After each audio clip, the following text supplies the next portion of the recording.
The island embraced him, not with open arms, but with open secrets. Thalos understood. This was not a place of answers, but of questions.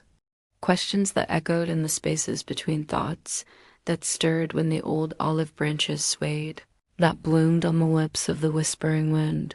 So he walked, deeper into the heart of Cytherea, where the runes were clearer, more defined, and the ghosts of stories lingered thicker than the dust motes dancing in sunlight. A theater carved from the hillside remained, rows of seats worn smooth by countless dreams and desires. Here, tragedies and comedies, epics and legends had unfolded under the open sky. Thalos sat in one of the seats and inhaled deeply. The air here still crackled with laughter and applause, with gasps of surprise and the sting of tears. He could almost see the phantoms of actors frozen mid-performance, hear the phantom audience roaring in delight. The echo of their passion thumped against his chest, stirring something deep within him. What had these people loved? What had they laughed at? What battles of gods and men had they witnessed here? What hopes had they held? He rose and traced the chipped steps thoughtfully. There was so much life in the stones here, so much waiting to be uncovered, understood. He continued on to the Temple of Dreams, so named because the moonlight fell through the arch in its center to form a perfect circle on the ground. Every night the islanders would gather here, so said, to make wishes on the moonbeams and drink wine from silver cups, singing songs of longing and loss. When Thalos stepped into the circle of moonlit stone, he paused. A strange sense of déjà vu washed over him. He thought he'd dreamed this place before, that it existed in some past life or in a tale told to him by a mother long ago. But the truth was deeper. This wasn't a place of memories. It was a place of potential, of possibilities. And suddenly he understood why he'd come to the island, not just to escape the clamor of his life, but to rediscover something within himself, a creative spark. For an artist to live is to dream. To create is to dream awake, and Thalos was a dreamer. He felt it stir within him, a story struggling to be born. He reached for the sky, wanting to reach up and pluck the stars from their places to weave them into his dream. In that moment he felt truly free, not just from the weight of his past, but from the cage of his own making, the cage of expectations, duties, rules he'd built to protect himself from the chaos of the world. Here, the world was nothing but whispering winds and patient stones. Here, he was only Thalos, the dreamer. A silent tear traced a path down his cheek. Not a tear of sadness, but of release. For in the silence of this ancient place, he found himself again. The rest of the day slipped through his fingers like sand. He explored moss-covered walls, each corner whispering new stories. A courtyard with echoes of fountains, a grand altar where offerings might have been made. Everywhere, the bones of history. By evening, the sky was a bruised purple, heavy with stars. The island stared around him, alive and watchful. A fox darted across his path, its russet fur glowing in the twilight. A pair of owls took flight, their wings a whisper against the dying light. And from the sea, the soft bleating of unseen goats drifted to his ears. Thalos stopped by a weathered column and leaned against it, closing his eyes. Was this heaven? Was this what the poets meant when they sang of peace? He had found it here, not in the absence of sound, but in the music of the stones, in the salty tang of the wind, in the scent of thyme and sage heavy in the air. A lone cricket chimed, the first note of the evening song. He felt a sudden, overwhelming urge to dance, to twirl and leap and laugh without care. And as he stood there swaying, limbs stiff from disuse, he heard her voice in his mind again, soft and ancient and kind. Move, she urged. Let the rhythm move you. He did. He danced. Clumsily at first, then with growing abandon. He kicked up puffs of dust, his laughter echoing strangely in the ruined city. And for the briefest moment, he was young, carefree, alive. As the sun dipped below the horizon, painting the sky in hues of apricot and rose, Thalos sought shelter in the shade of a fallen arch. The island's magic was strongest now, he sensed, the veil between worlds thinnest. He pulled his scroll tight, shielding it as if from the elements, though the sky was cloudless and the air still. It wasn't the wind he feared, but the whispers. They grew louder now, swirling around him like gnats, buzzing with tales of long ago. The earth rumbled, not with earthquakes, but with voices. He felt them rise up from the roots of the olive trees, from the cracks in the pavements, from the very bones of the island.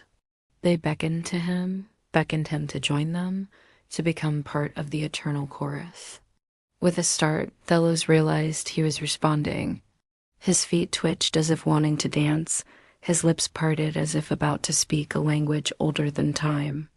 The whispers promised knowledge, power, belonging.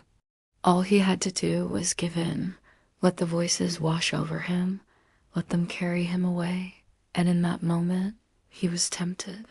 The lure of eternity, of being part of something greater than himself, it was a heady draft. He swayed, fighting the urge to yield. But what if? What if this was the answer he sought, the silence he craved?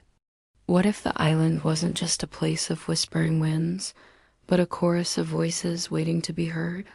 He struggled, torn between the familiar pull of his mortal life and the siren call of the earth, between the safety of his mundane existence and the dizzying promise of becoming one with the island as eternal song. But just as the shadows lengthened and the whispers threatened to consume him, a single star arced across the darkening sky. It blazed bright against the velvet backdrop of night, a beacon burning with otherworldly fire. In that instant, Thalos saw not just a falling star, but a lifeline. It was a sign, a reminder of the world he'd left behind, of the life that awaited him beyond the veil of Cytherea. The sight of the star anchored him to the present, reminding him of his place in the endless river of time. It was a call to return, to take with him the lessons learned, the wisdom gained, and the stories gathered along his journey. With newfound clarity, Thalos resisted the siren call of the island, the alluring whispers that had threatened to drown him in their timeless depths. He steadied himself, grounding his feet firmly on the solid earth, feeling the pulse of the living world beneath his solace. The star blazed on, guiding him, urging him towards the fading light of the mortal realm. The winds are soft, the lyre is silent, but the music lingers within. Rest now. The journey continues, but not tonight.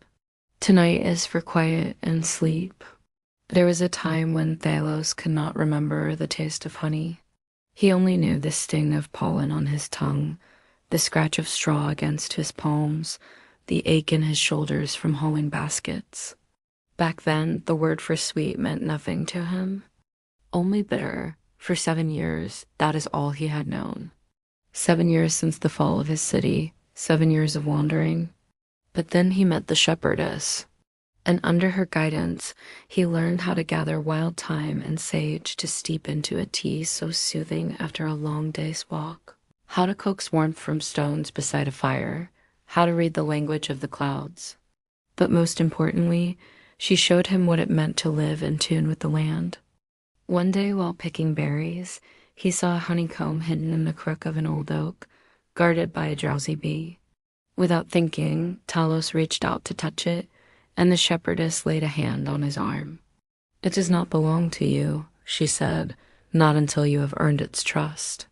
So he sat beneath the oak for hours, humming ancient songs until the bee buzzed drunkenly drunk, and the honey became his. That evening, over a loaf of bread and cheese, they shared the sweet reward. And the shepherdess taught him, sometimes the sweetest things require the most patience. Like honey, like music, like memories, her words sparked something within him. He wanted to understand what it meant to truly live in harmony with the world. What better way than to learn the forgotten songs of the islands? So she led him to a cave draped in ivy where, according to legend, the first settlers had arrived. Inside, Sunlight fell through cracks in the ceiling, illuminating motes of dust dancing in the air. The walls were bare except for a single shelf carved into the rock face, and resting upon it was a scroll. Unfurling it carefully, they found words in a language almost completely lost to time. The shepherdess knew enough to translate. This island holds many songs, some joyous, some sorrowful, all waiting to be remembered. In return, you must offer her your stories, your sorrows, and your silences. With that, the scroll began to crumble to dust. Outside, the wind sang a mournful tune, and tears welled in Talus's eyes. He had never understood why people clung to memories. What good were echoes from a life long gone? Yet here he stood, about to enter a cave filled with ghosts. But the shepherdess squeezed his shoulder. She is not afraid of remembering, for in remembering she finds peace. Her words steadied him. Perhaps it was time for him to stop running. Maybe here, in this forgotten place, he could finally rest. Taking a deep breath, he stepped inside. The passage was dark, narrow, and cold. The air grew thick with the smell of damp earth and decay. After what felt like hours, the tunnel opened into a vast cavern lit by shafts of pale sunlight piercing through cracks in the ceiling. In the center sat a pool of water surrounded by crumbling statues, each eroded smooth by countless years of falling water. Beside it, propped against a statue, was a worn leather pouch. He picked it up. It felt heavy with age. As he moved closer to the pool, the pouch spilled open, revealing two things: a crystal vial filled with a cloudy liquid and a bronze mirror. Part 3. He did not drink from the vial nor look into the mirror. They felt like temptations, promises of easy answers or hidden truths. What he needed was balance. So he sat beside the pool and drank deeply from the well of quiet within. Around him, the water whispered ancient tales. He heard fragments of laughter, of lullabies, of promises spoken beside this very pool. And he offered his own stories in return. He spoke of the bustling city he once called home, of cobbled streets and lively markets, of friends and family gathered around hearth fires. He told her of his wanderings, of battles fought and lessons learned, of kindness shown by strangers and betrayal from those he trusted. And finally, he poured out his grief, his guilt over the life he left behind, over the people he failed to protect, over the pain that burrowed inside his chest each time he closed his eyes. As he spoke, the water rippled, as though she had listened, as though she understood. When his voice grew hoarse, he fell silent, watching the light shift and fade. He was alone, yet he felt strangely connected to everything around him. He noticed tiny details, the glint of sunlight on a spider web strung between two broken statues, the way moss had crept up a chipped marble column, hiding the face of a forgotten god. As the last rays of sunlight faded from the cracks above, he felt a profound stillness settle around him. And for the first time in a long while, he felt at peace. No longer did the memories feel like chains dragging him down. They were threads, a tapestry woven into the fabric of the world. And he realized that the island had gifted him something far greater than answers. She had shown him how to ask the right questions. And in doing so, he found a piece of himself he never knew was missing. The wind outside the cave picked up, carrying with it the scent of salt and distant rain. Thalos rose, feeling lighter somehow, as though a burden had been lifted. He looked towards the entrance, wondering what new paths the island might reveal to him. But as he turned, his gaze fell on the bronze mirror lying beside the pool. He hesitated, curiosity tugging at him. Could there be answers hidden in its depths? What face would stare back at him? The weathered mask of a stranger, or the ghost of someone he once knew? Unable to resist the pull of his own story, he knelt before the mirror. But as he looked deeper, he saw not his face, but a reflection of the cave itself, the shimmering water, the cracked marble statues, and finally, the fading outline of a man kneeling in prayer. Was it a memory of the man who wrote these words long ago, or was it Thalos himself, changed and yet unchanged by the passage of time? He reached out to touch the mirror as though to reach through the ages, to connect with the one who came before him. And in that moment, he understood that the answers he sought lay not in some distant future, but within the echoes of the past. The island had shown him that even in forgetting, there is remembering. Even in loss, there is abundance. And even in endings, there is always new beginnings. He rose, leaving the mirror and the pool behind, and stepped out of the cave into the waiting arms of the wind. As he walked away, the cave entrance shimmered faintly, as though the island itself were smiling. The path ahead was uncertain, but Thylos no longer feared the unknown. He carried the island's wisdom within him, a compass guiding his steps. He walked towards the sunrise, towards the song of the world, ready to listen, to love, and to remember. The end. The path ahead may seem veiled in mist, yet the island's embrace lingers. Fear not, for each step is guided by the whispers of the earth. Trust the stillness within you. It knows the way. Now we pause to offer thanks. Your presence here weaves magic. If you've journeyed thus far, if you find solace in these woven tales, if the rhythm of the story stirs your spirit, we invite you to join our circle. Each like, comment, and share is a whispered prayer that amplifies our purpose, allowing us to weave even deeper magic for you. Together, we can keep these stories alive. So let your voices ring with the echoes of the sea and the pulse of the earth. Thank you. Part 4. The weaver's dance stillness lingers in the air like dew upon olive leaves. The island breathes with you, slow and gentle. Let us return to where we left Thalos, seated in the garden of forgotten songs, where memory is a lullaby and silence is sacred. Thalos emerged from the low entrance and found himself at the base of the fig tree. The wind sang softly in its leaves. Above, a dove took flight, coos echoing. Sunlight dappled the ground in gold and green. Yet something was different. The space where he had sat earlier seemed altered, the air around it humming faintly with energy. He listened, puzzled, and the wind seemed to answer. It spoke not with words, but with feeling, an echo of understanding. Taking another deep breath, Thalos realized the fig tree was no ordinary fig tree.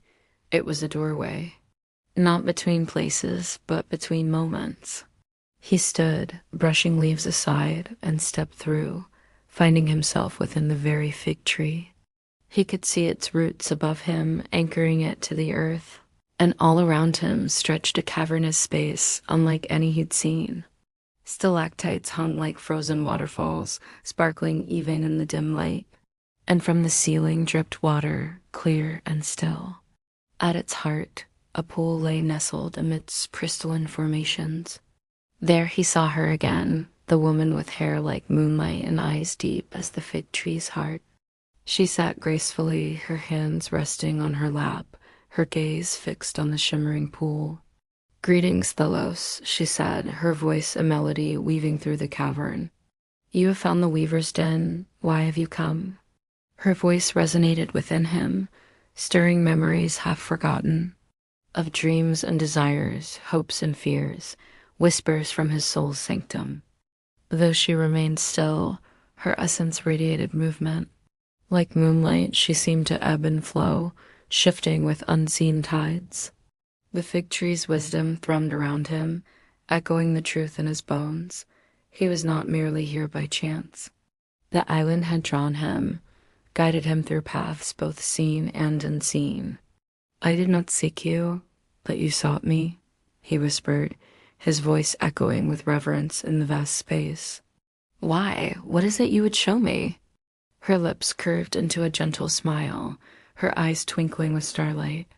"I am the keeper of threads, the weaver of destinies, the embodiment of the island's song." She paused, her gaze drifting to the distant cavern mouth. "This place holds the tapestry of lives touched by Cytherea. Every dream whispered, every tear shed, every choice made under the cloak of night.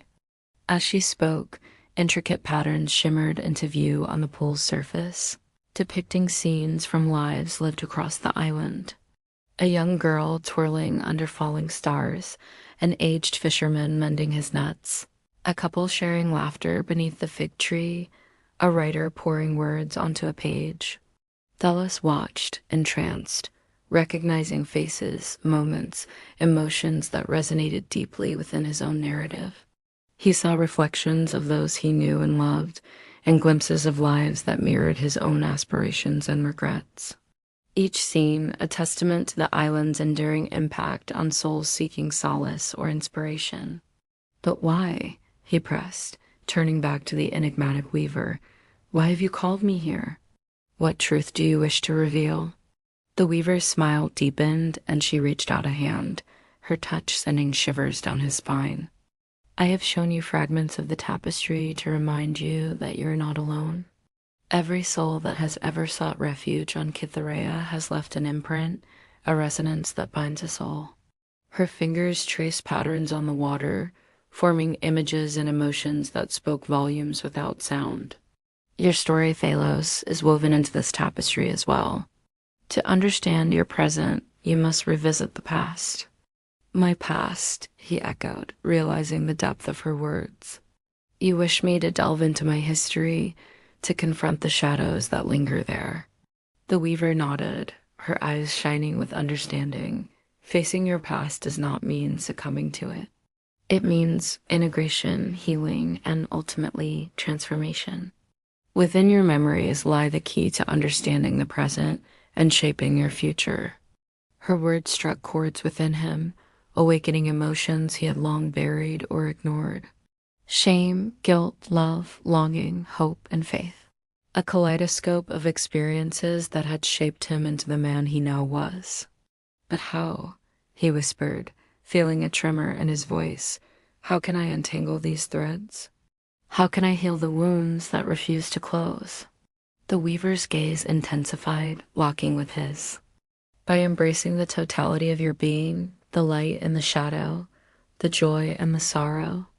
Only in the tapestry's fullness can you find true understanding and release." With those words, Thalos felt a surge of determination mixed with trepidation. He knew that confronting his past was a journey he could not avoid.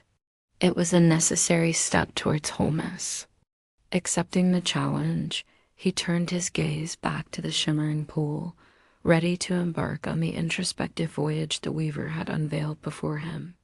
Part 5. The heart's compass now, we stand on the precipice of a new beginning. The weaver's words echo in your soul, urging you to confront the shadows within. Can you hear the call? Can you feel the island's guidance urging you forward? Embrace the journey of self-discovery. The tapestry of your life awaits your touch. Our tale concludes here for now, but the magic doesn't have to end. Your comments are our guide, leading us to weave new adventures for Thalos and the enchanting world of Cytherea. Share your thoughts, ask questions, and together let's keep the story alive. And for those who wish to dive deeper into the mystical realms of Celtic mythology, we invite you to explore our other narratives. Click on the recommended videos to continue your journey through the realms of myth and magic. We thank you for walking this path with us, for your likes, shares, and for joining us in our magical sanctuary. Until next time, may the whispers of the wind guide you and the stars light your path. Stay tuned for more updates. And remember, the magic you seek is within you. The timeless art of doing nothing. It's a discipline, isn't it? It's not easy. Even when you have plenty of time, somehow there's always something else you should be doing, somewhere else you need to be. We can do nothing better tomorrow, but why not today? Because today is not guaranteed. And so tonight, before the moon takes over the sky, let us do nothing together. Watch the clouds drift by. Notice the play of shadows and light on the walls. Hear the wind sighing through the leaves outside. Let us do nothing for just a while, just enough to savor the gift of this present moment. I hope you enjoyed that. I am the host. This is part 4 of our series. Each part is designed to be a unique journey. If you haven't already, please do begin at the beginning. You can find the playlist right up above. You can also find individual episodes under the series playlist.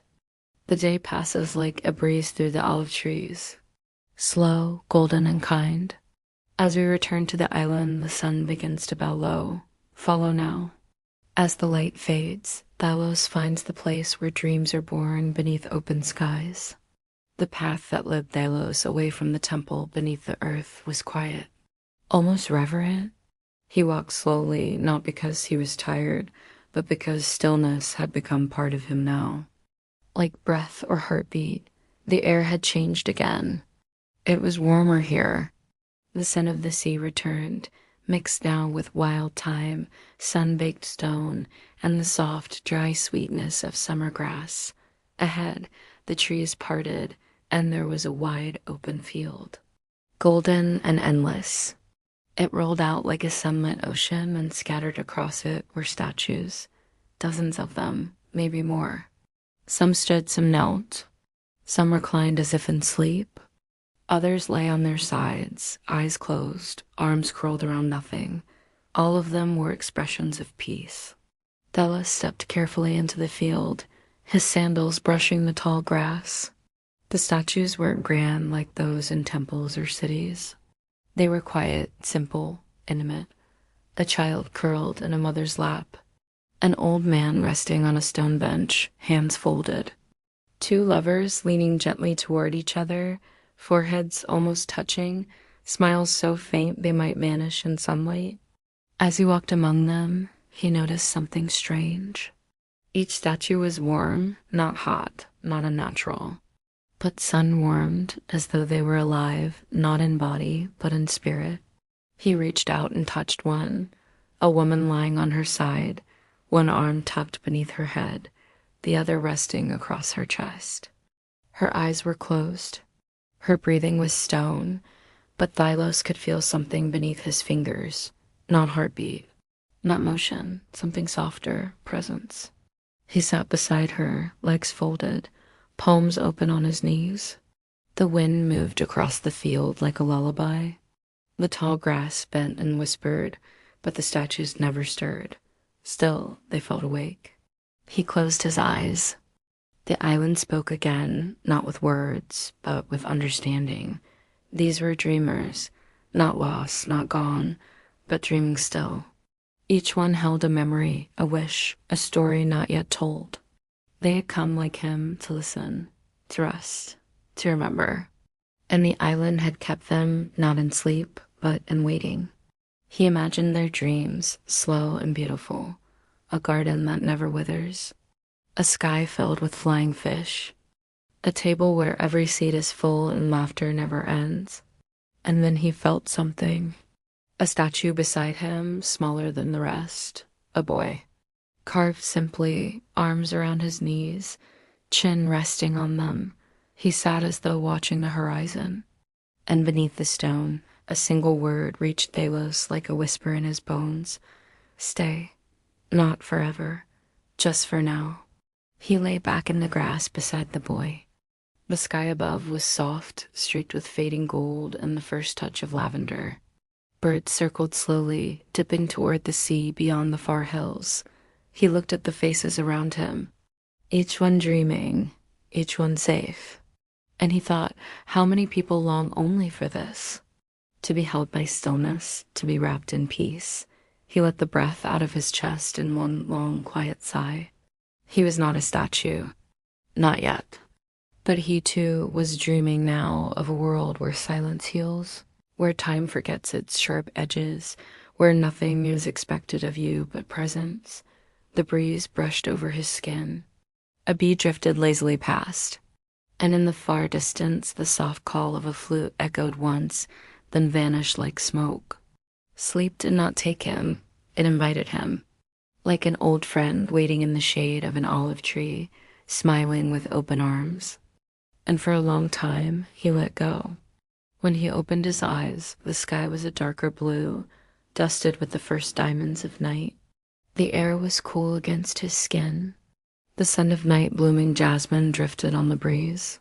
He sat up slowly, aware of a new stillness, deeper, richer, more alive than the stillness of day. It cradled him like a mother's arms. It felt like homecoming. Beside him, the boy statue was still there, eyes gazing at the distant sea. "Stay," the stone whispered again. And Thalos knew what it meant. Stay with the dreamers. Be still. Be present. Be whole. He didn't know how long he stayed there, embraced by the timeless peace of the field. But when he finally rose, his limbs were light, his heart expansive and free. He walked back the way he had come, the path barely visible in the gathering dark. The olive trees were closer now, their silver leaves shimmering in the starlight. Their whispers seemed to say, "You are welcome here, always." He emerged from the trees onto the familiar ground beside the sea. Before him, the temple waited, its presence a steady beacon in the darkness. He walked toward it, each step lighter than the last, as if he were walking on air. The weight of the world, the burden of choices made and paths not taken, all of it fell away from him. There was only the soft sound of waves on sand and the steady beat of his own heart, no longer burdened, no longer afraid. As he reached out to touch the rough stone of the temple wall, a new strength surged within him. It was the strength of dreams, of hope, of remembering who he truly was, a dreamer, a seeker of solace, a lover of life. He straightened, feeling the cool night air on his skin, the scent of salt and earth in his nostrils, the taste of freedom on his lips. He was ready to face whatever came next, whatever choice he needed to make, whatever path he needed to walk. He was ready because he had rested, because he had dreamed, because he had remembered. The island had given him a piece of its magic, a piece of its timeless peace. And he carried it within him, a talisman against the darkness, a reminder of the light. The journey continues. Where will it lead the Liso? What new discoveries await? What challenges lie ahead? Join us next time to find out as we delve into the next chapter of his tale. Until then, carry the island's magic within you. Nurture your dreams. Embrace the stillness and remember you are always welcome here. The story thus far, Thalos is a young man who has grown up in a small mountain village. Recently, his world has been crumbling. His father died, his house burned down, and his sweetheart, Allura, has gone missing after entering a forbidden zone in the forest. Now alone and full of despair, Talos sets out to find Allura. Guided by cryptic clues from her, he finds himself journeying to the mysterious island of Cytherea, which appears whenever someone calls out Allura's name 7 times while holding a piece of amber from the forbidden zone. On the island, Thalos encounters a strange field full of statues which begin moving and talking when he steps on them. They tell him that Allura is here on the island, but also warn him not to wake them from their eternal slumber. Eventually, Thalassa figures out that each statue represents a stage in his own life, and that waking them means reliving and accepting those parts of himself. After defeating some monsters and being attacked by creatures of crystal, Thalos is guided by a talking deer named Asteria to a new part of the island, where he meets the spirit of the island itself, a woman named Cythera. She tells Thalos that Allura is waiting for him in the highest peak of the mountains and gives him a small wooden flute to help him get there. Then she fades away. Now, with the flute in hand, Thalos enters the hills, determined to reach Allura and finally understand everything that has happened to him. Night has fully arrived now. The sky above Cytherea is velvet and starlit. The field of sleeping statues lies behind us, but the dream continues. Let us follow Thalos once more, deeper into the island, into a place where time does not pass, it simply breathes. Thalos did not know how long he had rested in the field. It didn't matter. Time on Cytherea was not counted in hours. It was measured in peace, in presence and the weightlessness of thought. The wind had changed again, cooler now, carrying with it a different scent, like damp stone and herbs crushed underfoot. And something else. Salt. The sea was near again. He stood slowly, brushed the grass from his cloak, and continued toward the hills that curved gently like sleeping giants. The moon was rising behind him, a soft disk of silver climbing the sky.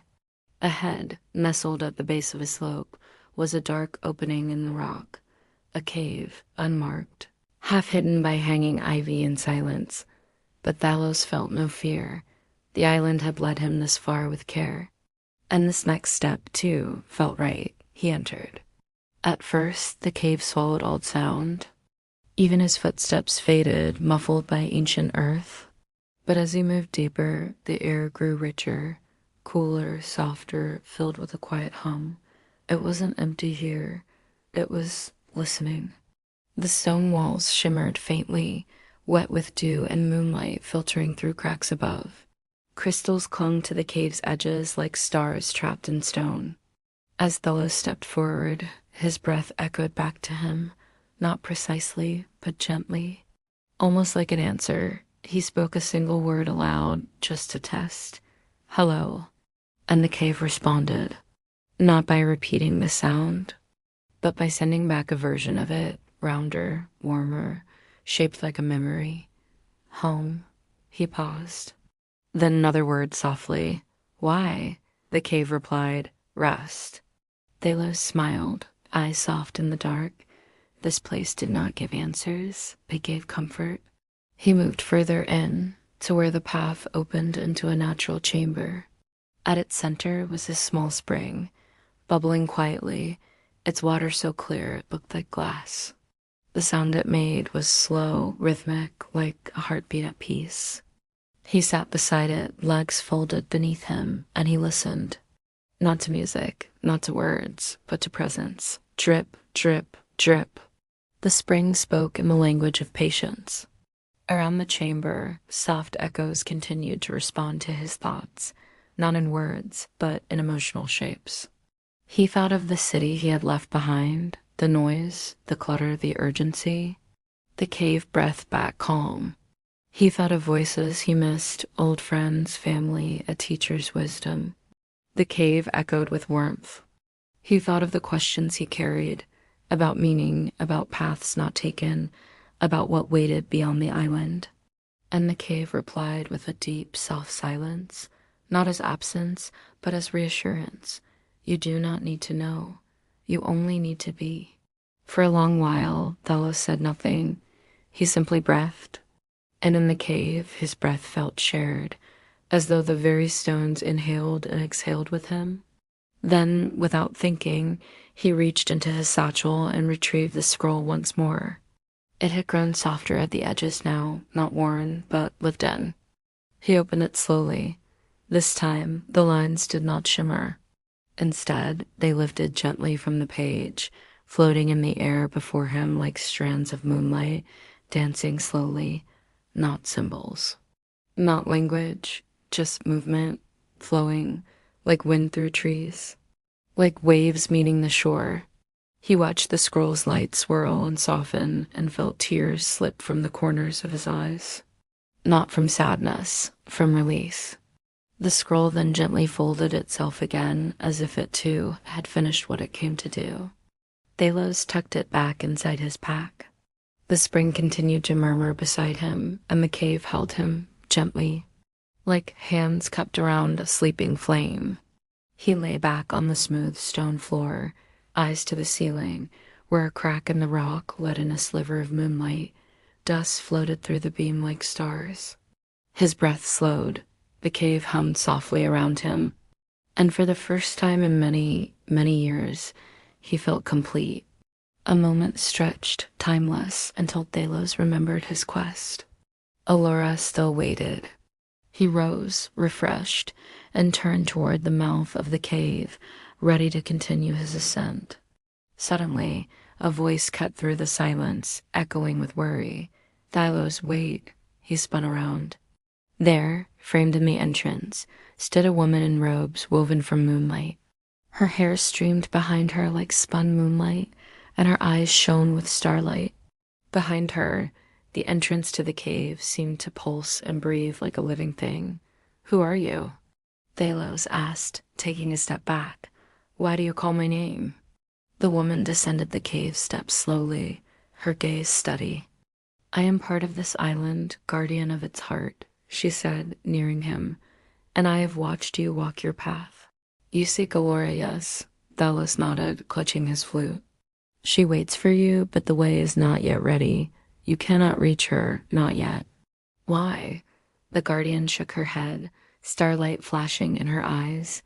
"You misunderstand. It is not that you may not reach her. It is that you must not."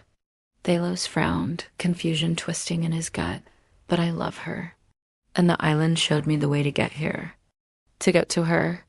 The guardian stopped before him, her gaze intense. "Love is not the way.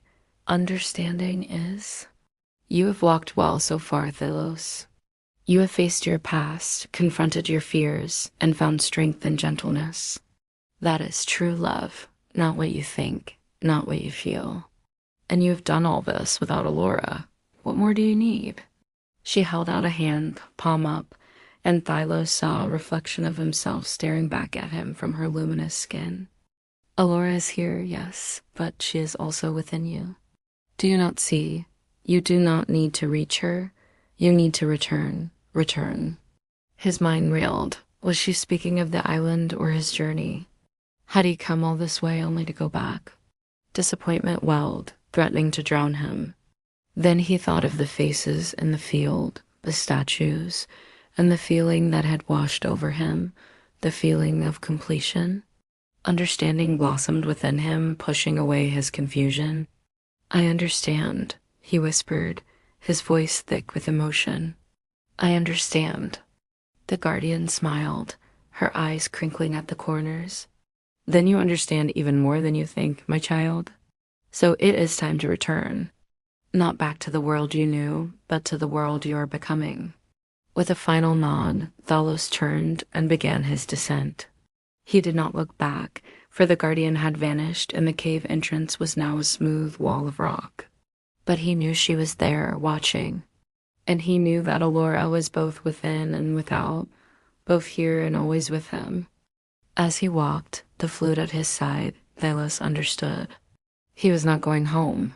He was coming home. Cytherea was not an island in the sea, but a world in his soul.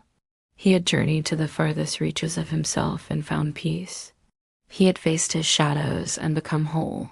He had listened to the whispers of his heart and heard his true name.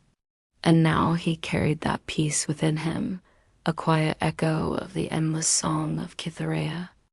Thalos wakes up to an inexplicable feeling, and that feeling leads him on a journey. That's the premise of today's episode. So let's get started. There are lots of ways to wake up. Waking up can be abrupt, or waking up can be gradual. Our protagonist Thalos is waking up gradually. He's not waking up from a dream, not waking up from sleep.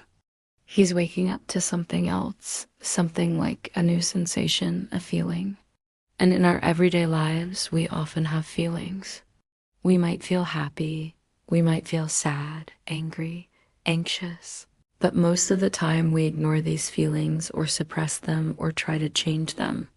And I think it's only when we really acknowledge these feelings, when we actually allow ourselves to feel them, to sit with them, to experience them, that we can fully comprehend them.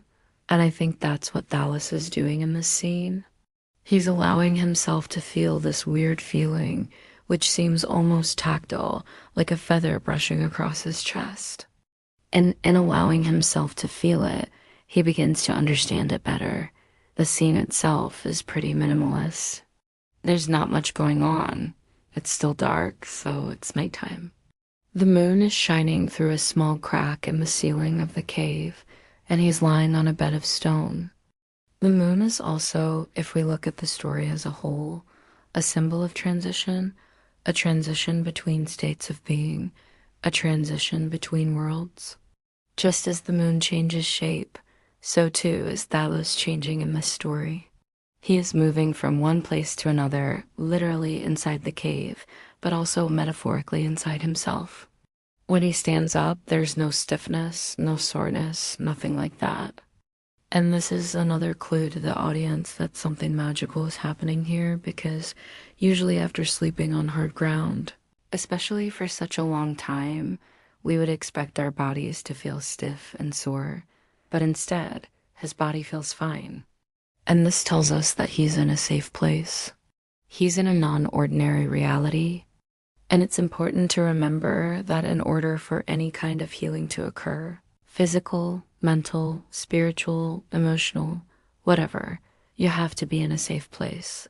You have to feel safe in order to relax and open yourself up to whatever the process is that is going to bring about that healing. So the cave has grown still now, and the spring still sings its slow song. The imagery of stillness is very important. This is a place of peace. This is a place of quiet. And as he steps back through the passageway, we're reminded that the crystals are glowing blue. Soft, not bright, but soft, just like the light from the moon. It's not blinding, it's not harsh, it's soft, gentle, and he steps out of the cave. And when he does so, he finds himself in a place that he hasn't seen before. And the language used to describe this new place is very poetic.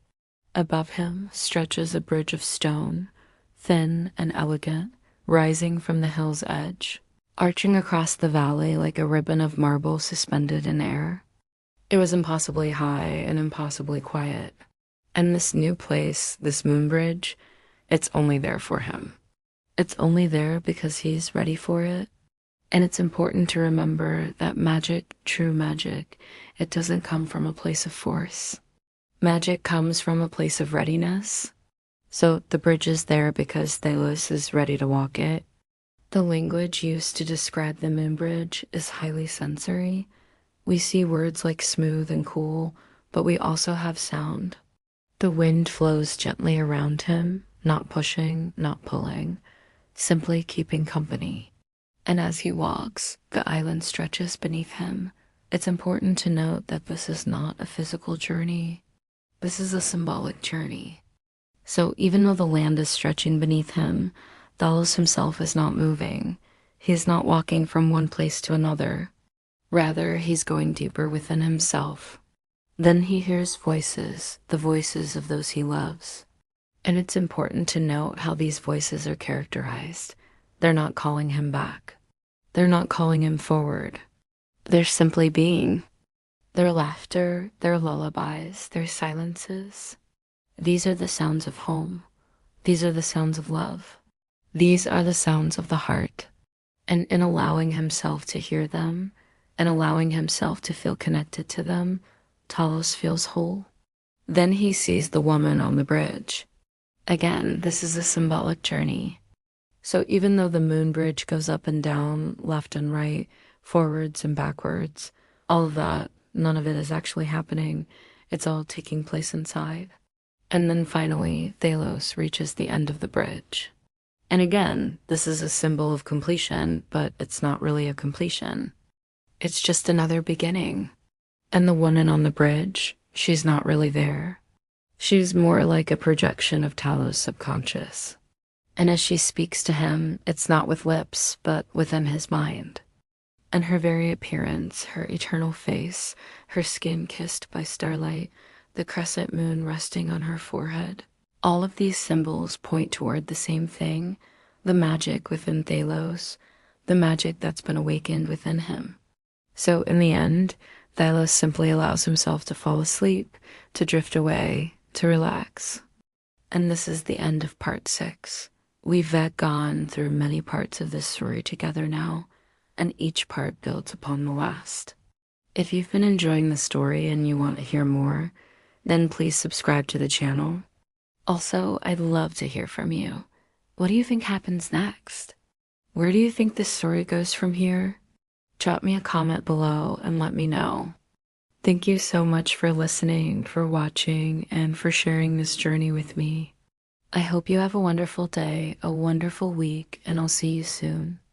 We've come to the end of part 7, which means we're almost finished with this epic story of Philos. Our hero is now in a special place, a sort of last stage before his return home. What exactly this place is and how he got there will be revealed in the next and final part of the series. If you'd like to help me bring Phalos's journey to a close, please consider supporting me on a crowdfunding platform. Your support ensures that everyone can keep enjoying these stories. And as a thank you, you'll get to see a sneak peek of part 8 right now. But even if you don't want to see ahead, I hope you'll stick around for the rest of part 7. As always, part 7 starts now. The moon bridge has faded behind us now like a dream upon waking, but Phalos does not return. He drifts onward, deeper still. The island holds one final path beneath the stars tonight, a path lined not with stone, but with starlight. Part 7. The garden that waits for dawn. When Phalos opened his eyes again, he was no longer on the bridge. He did not remember standing nor stepping forward. Yet somehow, his feet now rested upon soft soil, warm, fragrant, alive, around him. Trees swayed gently in a hush of wind, not olive, not fig, but something older. Their trunks were pale, smooth as bone, their branches woven with blossoms that shimmered silver and blue beneath the stars. He had entered a garden, not one planted by hands, but one that had grown from stillness, from memory, from waiting. He moved slowly through it. The air was thick with the scent of night-blooming herbs, chamomile, lavender, a touch of sage. Crickets sang low in the grass, and somewhere nearby, water laughed softly over stones. He did not ask where he was. He only walked. The path beneath his feet was not straight. It curved like thought. It meandered like dreams.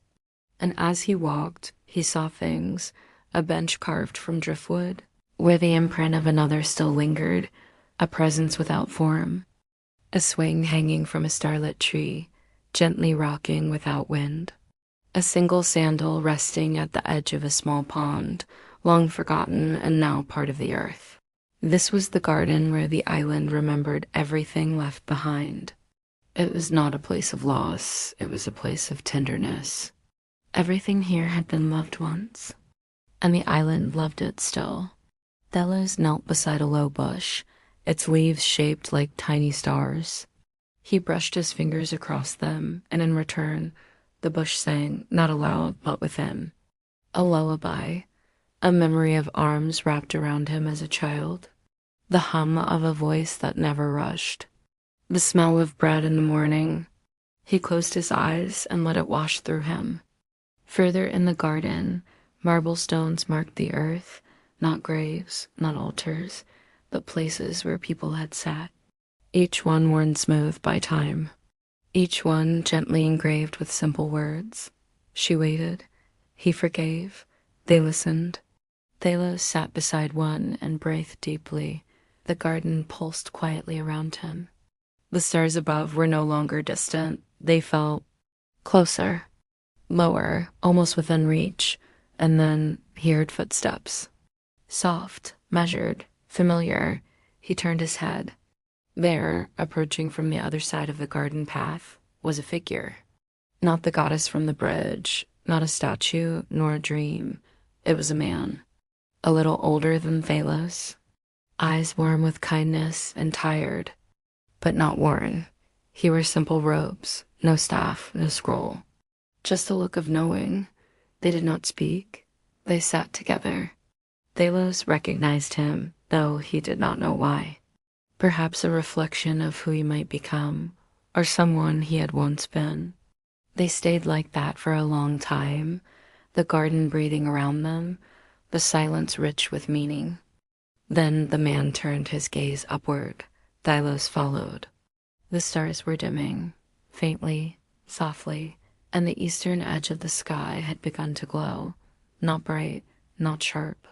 But with the first blush of approaching dawn, the man stood, nodded once, a gesture that carried centuries, and walked away, disappearing between two ancient trees. Phalos remained. The garden grew stiller with every moment. as if it too waited for something sacred. Dawn, not yet, but close. He lay back upon the earth, letting it cradle him, letting it rise and fall with each breath. He felt the grass against his skin, the soil beneath his fingers, the low hum of crickets slowing, and in the air, a final whisper from the island. When the sun comes, you will remember everything. Now, the sky waits for the first light, but you do not need to. Let sleep take you gently like the garden's breeze. The dawn is near, but your dreams are already here. Thank you so much for watching part 7 of the Isle of Phallus. If you enjoyed this episode, please consider supporting me on a crowdfunding platform. Your support helps make sure that more people can enjoy these stories. And as a thank you, you'll get access to exclusive perks like behind-the-scenes content, early access to new episodes, and direct contact with me. You can also check out our community server, which is full of great people and a bunch of pretty cool stuff. Thank you again for watching. Take care and see you soon. Welcome to my channel, where every story has a beginning, a middle, and an end, because life is a journey best shared together. Here, surrounded by our Moonstone Guardians, we tell fantastical tales filled with heart and humor, mystery and magic, all inspired by the wisdom of mythology. Join us every week for our original series, The Isle of Phallus, where we follow our hero Phallus on his quest to save his people. Or drop in on any of our favorite characters in our spin-off series, Tales from the Isle of Phallus. And if you're looking for more adventures, be sure to check out my other original series, The Trials of Kylander and The Chronicles of Egg and I. We can't wait to share all of our stories with you. So subscribe now and join the family. What if our biggest fear is just an invitation? What if anger is love's way of getting our attention? What if stillness isn't empty? It's full of everything we could ever become. What if we're all stories waiting to be heard and lived? Welcome to the reminder. Part 8, very soft, like a breath. The stars are fading now, and the garden holds its breath. The whole island waits for the first golden thread of sunlight. Let us remain with Phallus just a little longer in the quietest part of the night, where dreams begin to turn into memory. This piece of music was inspired by one of my favorite books of all time. I have read it many times, and each time I am deeply moved by the story of self-discovery and healing that unfolds in its pages. In this audio experience, the music serves to enhance and deepen your connection to the narrative, allowing you to immerse yourself even further into the enchanting world created by the author. As you listen, I invite you to close your eyes and let the music transport you to the fictional island of Cythera. Picture the lush greenery, the salty ocean air, and the warm Mediterranean sun on your skin. Imagine the sound of waves crashing gently on the shore and the rustling of leaves in the soft evening breeze. Allow yourself to be fully present in this moment and let any worries or distractions fade away. Let's continue with Phallus. He stopped by the stream and dipped his face. The water was cool and sweet. He could feel the pebbles beneath his hands. He saw his own reflection. He was so tired. The moon, almost full, swam in the dark water like a forgotten god. It stared back at him patiently. He spoke to it softly, telling it of his journey, of his burdens, of the voices that chased him still. And when he finished, the moon did not answer. It only listened. He stayed there a long time, speaking and the stream gurgling. Finally, when the words were gone and his throat was sore, he left. He walked along the shore now, the damp sand cool against his burning feet. The sea stretched endlessly before him, a dark mirror under a velvet sky strewn with diamonds. It was endless, unchanging, still. Here at least there was peace. The island had taken him to his center, stripped him bare. Here in front of the infinite, he could finally breathe. He didn't know what would happen next. He didn't want to know. He was done with chasing answers. He would wait here until the sun came up, see what then came his way. Delos did not sleep, but neither was he fully awake. He floated gently in that in-between space where thought dissolves and breath slows to match the rhythm of the earth. Above him, the sky had shifted to a deep blue-gray. The final stars blinked like tired eyes, ready to rest. The garden was changing too, not loudly, not suddenly, but in small ways, petals curling inward, shadows shrinking, the gentle rustle of leaves turning toward the east. He rose slowly from the soft grass. His limbs felt light, his heart quiet. He walked again, not with purpose, but with trust. There was nothing to chase, only something to meet. The path led him to the garden's edge, where a gate stood. It was made not of wood or iron, but woven branches, olive, laurel, and cypress, twisted together and crowned with morning dew. It was open. He stepped through. Beyond the gate, the world looked different, not new, but renewed. The hills he had crossed were still there, the statues, the cave, the broken temple. But now they gleamed faintly in the first touch of dawn. Each stone, each tree, each shadow seemed to hum with soft light. Delos felt no need to speak. The island, too, was silent, not out of sleep, but reverence. It was the sacred moment before the day begins, when even time holds its breath. He climbed a low hill and stood at its crest, where the earth met the open sky, and there it was. The horizon, the line where sea met sky, where gold touched blue. The sun was just beginning to rise, not yet above the water, but there, present, waiting.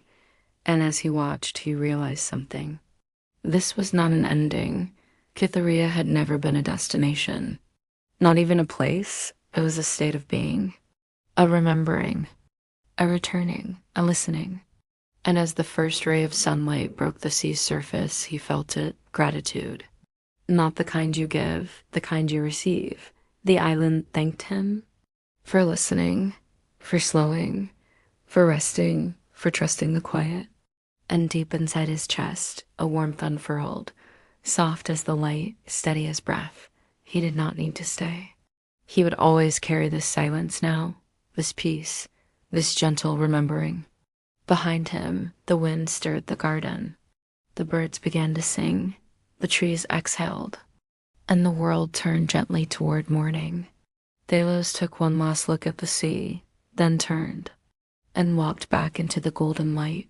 We've come to the end of our journey through part 8 of The Cellist and the Silence. As the sun rises, Delos leaves the island of Cytherea, carrying within him the peace and gratitude he found there.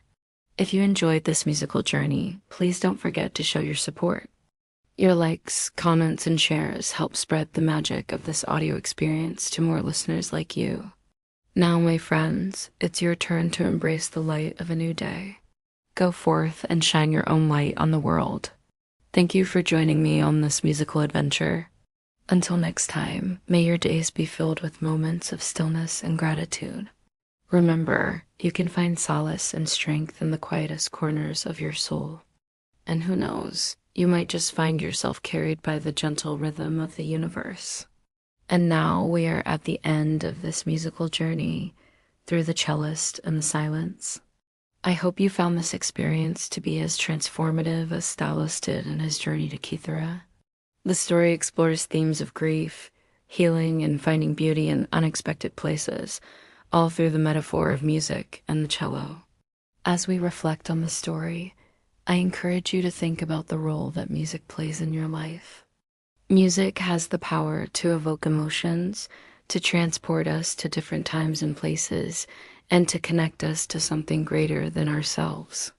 Just as Delos found solace and healing in the music he played, we too can find comfort and connection through the melodies that resonate with our souls. I also want to touch upon the importance of embracing silence.